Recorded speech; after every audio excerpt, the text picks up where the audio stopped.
Hello, everyone, and welcome to Equinox. Nice seeing you again. My name is Ali, and I don't think I could ever be fixed.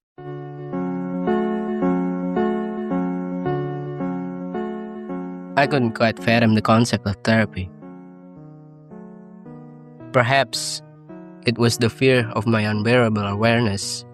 Perhaps I was afraid that I couldn't be fixed simply because what I am is fixed this way. I know my doings and all the reasoning behind. I simply just know myself, and that's what makes me feel so powerless against myself at times. Have you ever felt the same? The crushing weight of awareness? Or perhaps the horrible notion of feeling broken? We're told in thousands of different ways that our having felt them is a problem to be solved. We are given the language of fixing. Get help, work on yourself, heal your wounds, as if we are but an unfinished project, leaky faucet, a bug in the code that needs to be patched. We enter therapy with a desperate hope to be fixed. But you're not just sad or stressed. You're not going through a rough patch. You're not lost, yet still, all the thoughts linger like the scent you once smelled in your childhood that brings you back to the same cracks in your soul when you decide to take a walk through those past moments. A fissure in your foundation, the kind that comes from loss that reorders your world, perhaps a betrayal that shatters your trust, or a childhood that left you with cracks you spent your whole life trying to paper over. This kind of broken has a texture, the grit of memory you can smooth over, sharp edges of words that were said to you ages ago that still manage to cut you when you're not careful. It's the weight of silence that replaces a voice you love. Perhaps it is the ghost of a relationship that defined you, whose end didn't just feel like a goodbye, but like an amputation without anesthesia of something you once thought you were meant to be. Perhaps it is a trust given freely that was returned to you in fragments.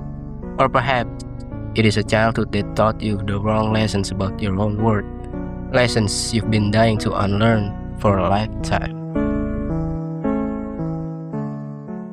It is in the way you flinch at raised voices. It is in the inability to trust compliments because the foundation it would land on is tethered with fissures. It's the relentless inner critic that isn't just criticizing your action, but your very essence. It tells you that you are, at your core, flawed, convincing that you are but damaged goods. It is the feeling that something inside has come apart and the pieces don't fit together anymore. A quiet hollowness beneath your chest where certainty used to live. It's the way you move through the world with a fracture that no one else can see, terrified that the next small jolt might be the one that finally shatters you completely. For a long time, for me it was a constant reminder of being not enough, a feeling that somewhere along the line, a vital piece inside was shattered, and I've been trying to function without it ever since.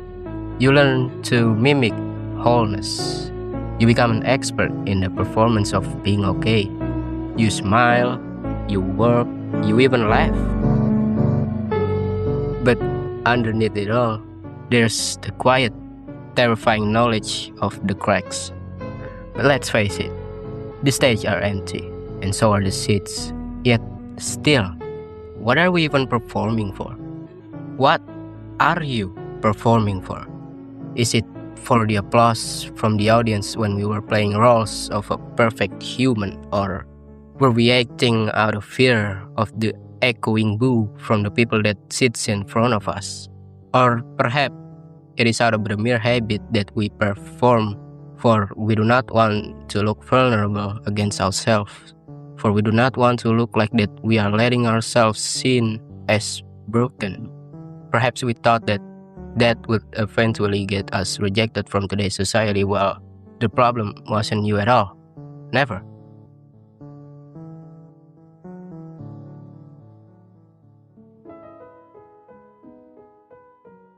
Kintsugi, or golden joinery, is the art of repairing broken pottery by mending together the cracks with lacquer, mixed with gold and all that glitters. It doesn't disguise the break, it does the opposite. It illuminates it. It makes the fracture lines the most brilliant, valuable part of the object. They don't fix the break, they highlight it. They adore it. The repaired piece is considered more beautiful and more valuable for having been broken. The story of the object, its trauma, its breakage, becomes the source of its unique beauty and strength. This is where our modern understanding of healing often falls short. We go to therapy hoping to be fixed, to have our anxiety, depression, trauma removed, like a mechanic swapping out a faulty part. But a good therapist isn't a mechanic. They are a kintsugi artisan. They can't erase the break. The loss still happened. The betrayal still occurred. The childhood pain is still a part of your history.